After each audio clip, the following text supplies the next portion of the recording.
Hello, today's daily reading comes from the book of the Apocrypha. We are reading from 4th Maccabees, chapter 9, and it reads as follows.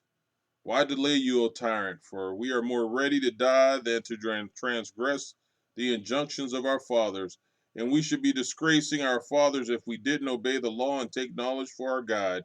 O tyrant, counselor of law breaking, do not, hating us as you do, pity us more than we pity ourselves, for we account escape to be worse than death. And you think to scare us by threatening us with death by tortures, as though you had learned nothing by the death of Eleazar. But if aged men of Hebrews have died in the cause of religion after enduring torture, more rightly should we younger men die, scorning your cruel tortures, which our age instructor overcame. Make the attempt then, O tyrant, and if you put us to death for our religion, think not that you harm us by torturing us. For we through this ill treatment and endurance will bear off the rewards of virtue. But you, for the wicked and despotic slaughter of us, will from the divine vengeance endure eternal torture by fire. When they had so spoken, the tyrant was not only exasperated against them as being refractory, but enraged with them as being ungrateful, so that at his bidding the torturers brought out the oldest of them, and tearing through his tunic, bound his hands and arms on each side with thongs. And when they had labored hard without effect in scorning and scourging him, they hurled him upon the wheel.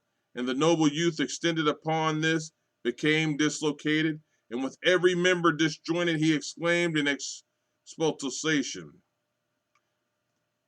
O most accursed tyrant and enemy of heavenly justice and cruel hearted, I am no murderer nor sacrilegious man whom you so ill use, but a defender of the divine law. And when the spearmen said, Consent to eat, that you may be released from your torture, he answered, Not so powerful, or cursed ministers, is your will as to stifle my reasoning. Cut my limbs and burn my flesh and twist my joints. For through all my torments I will convince you that the children of the Hebrews are alone unconquered in behalf of virtue. While he was saying this, they heaped up fuel and setting fire to it, strained him upon the wheel still more, and the wheel was defiled all over with blood, and the hot ashes were quenched by the droppings of gore, and pieces of flesh were scattered about the axles of the machine. And although the framework of his bones was now destroyed, the high-minded and Abrahamic youth didn't groan, but as though transformed by fire into immortality, he nobly endured the racking, saying, Imitate me, O kindred, nor ever desert your station, nor renounce my brotherhood and courage.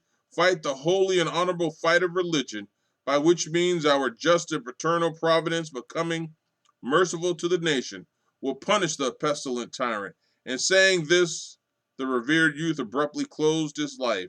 And when all admired his courageous soul, the spearmen brought forward him who was second in point of age, and having put on iron hands, bound him with pointed hooks to the torture device, and went on inquiring whether he would eat before he was tortured. They heard his noble sentiment.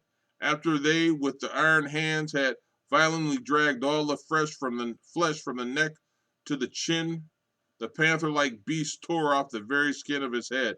But he was bearing with firmness this misery, said, How sweet is every form of death for the religion of our fathers.